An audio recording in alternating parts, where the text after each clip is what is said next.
সামনেই 12 জানুয়ারি, স্বামী বিবেকানন্দের জন্মদিন। কি আঁকি কিছুই মাথায় আসছে না। কি আঁকি বলুন তো? আপনাদের মাথায় যদি অন্য কোনো আইডিয়া থাকে তাহলে অবশ্যই এই ভিডিওটার নিচে কমেন্ট করে জানাবেন। তাহলে অবশ্যই আমি সেই জিনিস দিয়ে ড্রয়িংটা করতে পারবো। কিন্তু এই স্বামী বিবেকানন্দের জন্মদিনে আমি কি দিয়ে আঁকি কিছুই মাথায় আসছে না। আরে আমার হাতে তো একটা হোয়াইটনার রয়েছে, তাহলে তো এই হোয়াইটনার দিয়েও আঁকা যায়,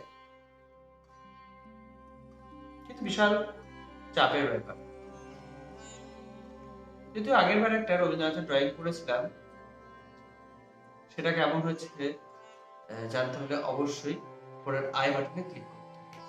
আই বাটনে রবীন্দ্রনাথের হোয়াইটনার যে ড্রয়িংটা দেওয়া আছে সেটা অবশ্যই আপনারা দেখে নেবেন। আর এই ভিডিওটা কেমন হচ্ছে সেটা জানতে হলে অবশ্যই ভিডিওটা সম্পূর্ণ দেখতে হবে। যারা যারা ইউটিউবে আমার এই ভিডিওটি দেখছো তারা অবশ্যই আমার চ্যানেলটি সাবস্ক্রাইব করো আর পাশে রাখা বেল আইকনটি প্রেস করে দিও, যাতে পরবর্তী ভিডিওর নোটিফিকেশন তোমাদের সকলের কাছে পৌঁছে যায় খুব সহজেই।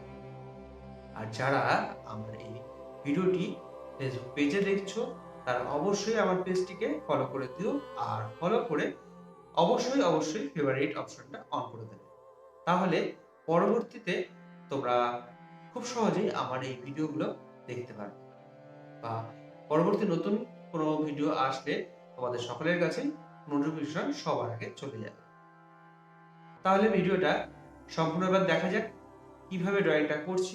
আর ভালো লাগলে অবশ্যই কমেন্ট করে জানিও তোমাদের কেমন লাগলো।